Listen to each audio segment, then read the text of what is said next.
actually that it's not a situation where government abrogates responsibility, private sector delivers it, or government doesn't do anything and community sector delivers it. It has to be a coalition of the willing to address the economic consequences of not getting a housing right for everyone. That's the way I describe it. It's getting housing right for everyone.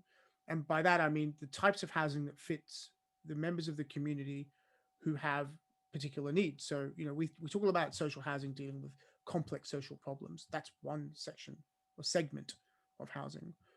But then there's the affordable one where it is really about making sure that people who are lower down the income scale have access to housing that allows them to access jobs and opportunity, exactly as you said. And there's a role for public policy in that. And I look now at things like the Singapore Economic Development Board or Housing Development Board, which Lend-Lease is also starting to do a little bit with in Singapore. Um, they provide the majority of Singapore's housing. That policy prescription in the 50s was we're going to go and build housing for Singaporeans. That's what we're going to do. I don't think anybody with a free market mindset and knowing Singapore as a free market city would ever have imagined that that's their policy prescription. But some 80% of Singaporeans live in subsidized public housing delivered by Housing Development Board, right?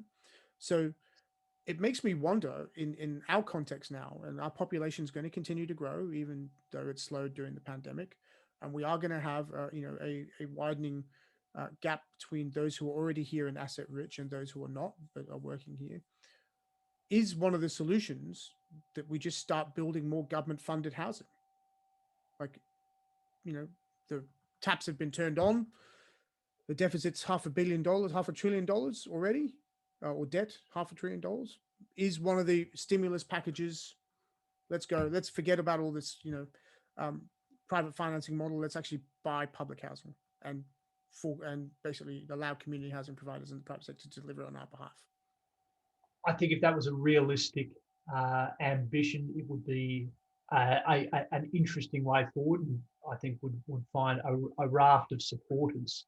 I think what that model might lack is some of the benefits of mobilising the private sector and community housing providers to work a little harder, to apply some of the disciplines that come with meaningful participation from the private sector beyond just a delivery role, but when private capital is put to work in this space, and the ability to leverage a rationed, albeit if there is an amount of stimulus available, but it's still going to be a rationed injection of capital from government into this space. And I think that if we really want to catalyse a change, a structural shift in the housing system that says this needs to be sustainable for the long term, that we want a housing system that has the safety net, but also a component that is there as the springboard that is going to help people to climb into home ownership. And this is where the market can deliver up to a point. And then at the sub-market level, we need that to be a sustainable space that we can replicate.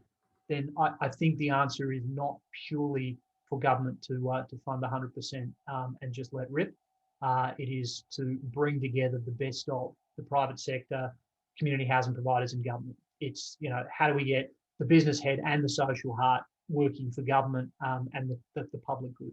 I'm glad you said that because I completely agree. I think, I think you have to be in a situation if you're going to solve a city's problems like this, you have to have skin in the game. To quote Nassim Nicholas Taleb's book "Skin in the Game," which is a fascinating book, because I think without that, there's no alignment. And in most corporate transactions, anyone who's investing everyone has to invest, or there's no alignment. I think in public policy terms, it's the same thing.